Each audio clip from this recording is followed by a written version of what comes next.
तो गाइस कैसे हैं आप सब लोग। तो rise of the Himani Lord के एपिसोड 38 के साथ हाजिर हो। तो सोवल मर्चेंट ग्रुप के लोग जैसी जंगल के बीचों बीच पहुंचते हैं तो वहां पर आगे कोई कैंप फायर लगाकर बैठा होता है। तो ये हमारी जोखा की टीम होती है। तो वो लोग वहां पर उनको देखकर डर जाते हैं और कहते हैं कमीनो तुम लोग ने तो यहाँ पर हमें डरा दिया। सोवल चीफ जो होते हैं जैसे वहां पर उन सभी लोगों को देखते हैं तो वो हैरान हो जाता है क्योंकि उन सभी लोगों के कपड़े जो होते हैं वो साफ सुथरे होते हैं और ऐसे लगता है जैसे किसी राइटियस मार्शल सेक्टर के वो लोग ग्रेट किसी बड़े सेक्टर के लोग हों। तो वो कहता है कि इन लोगों ने तो यहाँ पर ब्लैक ड्रेसिंग नहीं की हुई, इसका मतलब यह है कि ये सभी लोग तो किसी बड़े ग्रेट सेक्टर के लोग लगते हैं। तो साथ ही वो लोग वहां पर उनसे पूछता है कि आखिर तुम लोग हो कौन। और इसी के साथ ही हमारा जोखा जो होता है वो भी कहता है कि इन लोगों ने हमें डरा दिया, मैं तो यहाँ पर अभी भी खाना खा रहा था और मेरे गले में खाना अटकने वाला था। तो ये सभी लोग यहाँ पर हैरान होकर सोच रहे होते हैं कि लगता है कि ऑर्थोडॉक्स फैक्शन या फिर किसी 9 ग्रेड बड़े क्लैन में से किसी एक क्लैन के जो लोग हो सकते हैं, लेकिन ये लोग यहाँ पर रात के वक्त इस जगह के ऊपर आग लगाकर क्यों बैठे हुए हैं। जब किसी के साथ ही सोवल लीडर सोच रहे होते हैं कि लगता है किस्मत हमारी साइड के ऊपर है जो हमें यहाँ पर इनसे मिलवा दिया, क्योंकि हम लोग यहाँ पर बच सकते हैं। अगर ये लोग वाकई में किसी बड़ी फैमिली के लोग हैं तो ये हमें बचा सकते हैं।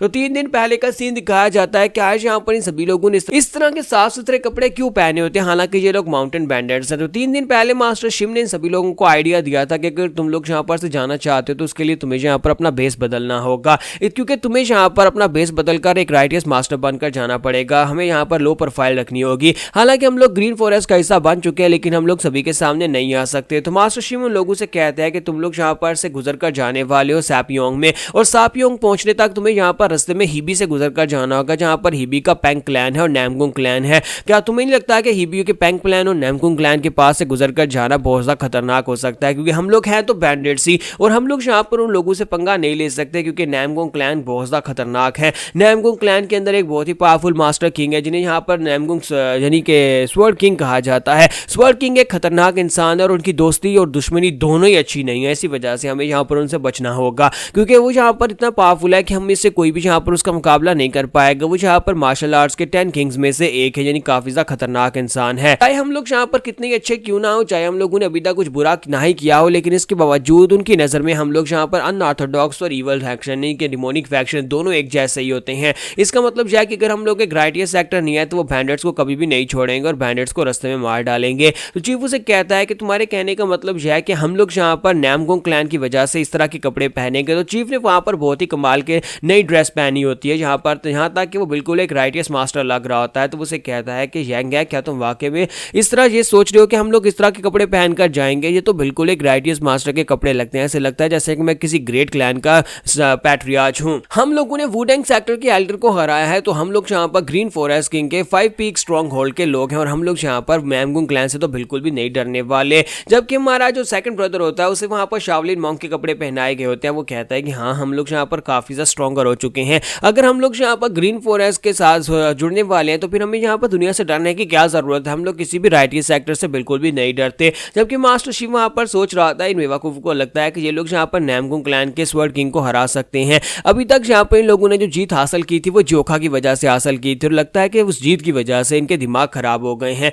तो मास्टर शिव उन लोगों से कहता है कि तुम लोग यहाँ पर नैमगुंग ब्योक के बारे में बिल्कुल भी नहीं जानते, वो टॉप 10 मास्टर्स में से एक है। अभी तक हम लोगों ने जिस भी दुश्मन को फेस किया वो उसमें से सबसे ज्यादा खतरनाक है। तो इसी के साथ ही हमारा चीफ उसे कहता है ये तो तुमने पिछली बार भी कहा था, लेकिन हमारा जोखा उसने तो जिन जनरल को भी हराया है और सेज चुंजी को भी हराया है। तो उसे कहता है कि मैं सच कह रहा हूं, तुम लोग यहाँ पर उससे फाइट करके उसे हरा नहीं पाओगे क्योंकि वो एक एल्डर है, जबकि दूसरी तरफ से नैमगुंग वो एक स्वर्ड किंग है, उसके पास स्वर्ड किंग का टाइटल है। जबकि यहाँ पर साइड के ऊपर से लड़कियां निकल कर आती हैं। तो मिस चाइन और सोबियोक दोनों ने यहाँ पर जो ड्रेसिंग की होती है उसमें वो बहुत ही प्यारी लग रही होती है। तो उन दोनों को वहां पर देखने के बाद वो सभी लोग लाट पकाना शुरू कर देते हैं और कहते हैं देखो तो जरा यहाँ पर इन लड़कियों को देखो, ये कितनी ज्यादा खूबसूरत लग रही हैं। लगता है कि राइटियस फैक्शन के कपड़े इतने ज्यादा अच्छे होते हैं कि इन लड़कियों के ऊपर इतने ज्यादा प्यारे लग रहे हैं। तो चीफ भी उनकी तारीफ करता है और कहता है कि मुझे पता था कि तुम दोनों खूबसूरत हो, लेकिन इस तरह के कपड़ों में तुम और भी ज्यादा खूबसूरत लग रही हो, तुम तो बहुत ज्यादा प्यारी लग रही हो। तो सोबियोक कहती है कि अब हम लोग लग रहे हैं ना किसी बड़ी रेप्यूटेबल फैमिली की यंग मिसेस। तो वो कहता है हाँ क्यों नहीं, और मैं यहाँ पर बड़ी रेप्यूटेबल फैमिली का पैट्रियार्च लग रहा हूँ, मुझे लगता है कि यही कपड़े पहनकर जाना चाहिए। जब किसी के साथ ही हमारा जो जोखा होता है वो पीछे से निकल कर आता है और उनसे कहता है कि मुझे बताओ कि मैंने सही से कपड़े पहने हैं, क्योंकि मैंने पहले कभी इस तरह के कपड़े नहीं पहने, तो क्या मेरे पर ये कपड़े ठीक भी लग रहे हैं या नहीं। तो वहां पर जब हमारा जोखा निकल कर आता है तो वो भी यहाँ पर एक बड़ी फैमिली का यंग मास्टर लग रहा होता है। तो उसे देखने के बाद सभी लोग कहते हैं कि जोखा तुम इतनी हैंडसम कब से हो गए, क्योंकि हमारा जोखा वाकई में बहुत ज्यादा प्यारा लग रहा होता है। दोनों लड़कियां भी शर्माना शुरू कर देती है और कहते हैं देखो तो जरा ये तो चुलसान से भी ज्यादा हैंडसम लग रहा है। जबकि हमारा बेचारा चुलसान जो बंदा पीछे खड़ा रो रहा होता है कि यहाँ पर मुझसे भी ज्यादा वो प्यारा लग रहा है इन लड़कियों को। ये लोग अब यहाँ पर पूरी तरह से तैयार होते हैं और जाने से पहले एक बंदे को कह के जाते हैं कि तुम्हें यहाँ पर इस स्ट्रॉन्ग होल्ड का ख्याल रखना होगा। मैं चाहता हूँ कि तुम यहाँ पर आसपास घूमना फिरना मत, तो ज्यादा बाहर मत निकलना, बस स्ट्रॉन्ग होल्ड के अंदर रहना और चाहे कुछ भी हो जाए स्ट्रॉन्ग होल्ड हमें वापस सही सलामत चाहिए। तो बंदा जिसे वो पीछे छोड़कर जा रहे होता है वो कहता है जी जी चीफ, आप यहाँ पर बिल्कुल परेशान ना हो, आपने यहाँ पर मुझे जिम्मेदारी दी है। मैं वैंग जोमयोंग यहाँ पर अपनी कसम खाकर कहता हूँ कि मैं यहाँ पर इस स्ट्रॉन्ग होल्ड की रक्षा करूंगा, फिर चाहे यहाँ पर मुझे अपनी जान ही क्यों ना देनी पड़े, मैं यहाँ से बिल्कुल भी भागकर नहीं जाऊंगा। तो चीफ कहता है कि क्या ये लोग सेफ रहेंगे? तो सेकंड ब्रदर उसे कहता है कि हाँ मुझे लगता है ये सेफ रहेंगे। सारे के सारे मर्चेंट यूनियन के लोग जो है वो सभी लोग आजकल हमारे खिलाफ कुछ भी नहीं कर रहे, क्योंकि उन्हें पता है कि हम लोग कितने खतरनाक हैं, इसलिए यहाँ पर इन्हें कोई प्रॉब्लम नहीं होगी। जबकि शिमून से कहता है कि मैंने तुम लोगों को कपड़े चेंज करवाए, इसलिए करवाए थे क्योंकि इसके पीछे एक और वजह भी थी, और वो वजह ये थी कि हम लोग यहाँ पर इन लोगों को छोड़कर इस तरह से तो नहीं जा सकते, और मैं यहाँ पर अपना बेस बदल कर इसलिए जा रहा हूँ क्योंकि मर्चेंट यूनियन के लोग सिर्फ और सिर्फ जोखा की वजह से डरते हैं। अगर उन्हें पता चल गया कि जोखा अगले 3 महीने तक स्ट्रॉन्ग होल्ड में नहीं है तो हमारे वापस आने से पहले पहले वो पूरे स्ट्रॉन्ग होल्ड को बर्बाद कर देंगे। उन्हें ऐसे लगना चाहिए कि जोखा अभी तक स्ट्रॉन्ग होल्ड के अंदर ही, ऐसी वजह से मैंने तुम लोगों का बेस बदली करवाया, तुम्हारे कपड़े बदली करवाए, ताकि किसी मर्चेंट ग्रुप को इस बारे में पता भी ना चले कि हम लोग यहाँ पर से निकल कर जा चुके हैं। तो सेकंड ब्रदर उसे कहता है तो इसका मतलब यह है कि हमें यहाँ पर हर किस्म के मर्चेंट यूनियन से दूर रहना होगा, क्योंकि मर्चेंट यूनियन के लोग अगर हमें यहाँ पर देख लेंगे तो वो दूसरे मर्चेंट यूनियन के लोगों को हमारे बारे में बता सकते हैं कि हम लोग तो अपने बेस को छोड़कर आ चुके हैं, इसी वजह से फिर हमारे बेस के ऊपर अटैक हो सकता है। तो चीफ उन लोगों से कहता है कि किसी को परेशान होने की जरूरत नहीं है।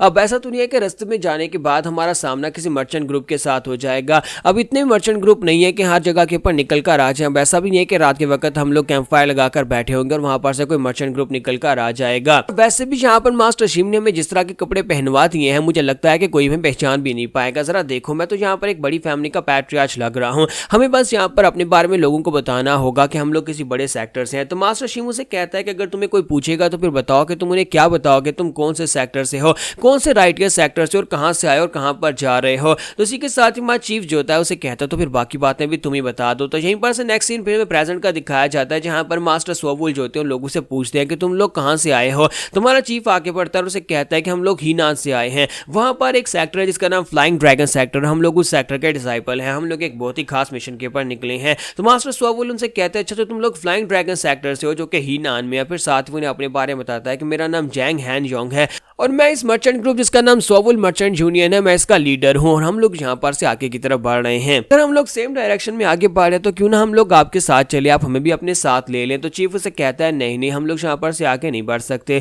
और साथ ही जब चीफ को पता चलता है कि मर्चेंट यूनियन के साथ है तो वो उनसे कहता है कि मुझे लगता है कि हम लोग डिफरेंट डायरेक्शन में जा रहे हैं, हम लोग यहाँ पर से अलग जा रहे हैं और तुम लोग अलग जा रहे हो। जबकि सोवुल लीडर से कहता है कि मैंने अभी तक यहाँ पर तुम्हें बताया ही नहीं कि हम लोग कौन सी डायरेक्शन में जा रहे हैं, फिर तुम यहाँ पर ऐसा कैसे कह सकते हो कि हम लोग सेम डायरेक्शन में नहीं जा रहे। तो बेचारे चीफ से यहाँ पर एक गलती हो जाती है और वो सभी लोग सोच रहे होते हैं कि चीफ को बात करने के लिए आगे भेजना ही नहीं चाहिए था। तो यहाँ पर हमारी एपिसोड 38 का एंड होगा और नेक्स्ट एपिसोड में देखेंगे क्या हमारा जोखा इन लोगों की मदद करेगा और क्या वो लूनार फेरी का वो साथी जहाँ पर भी पहुंच जाएगा इनको मारने के लिए या नहीं।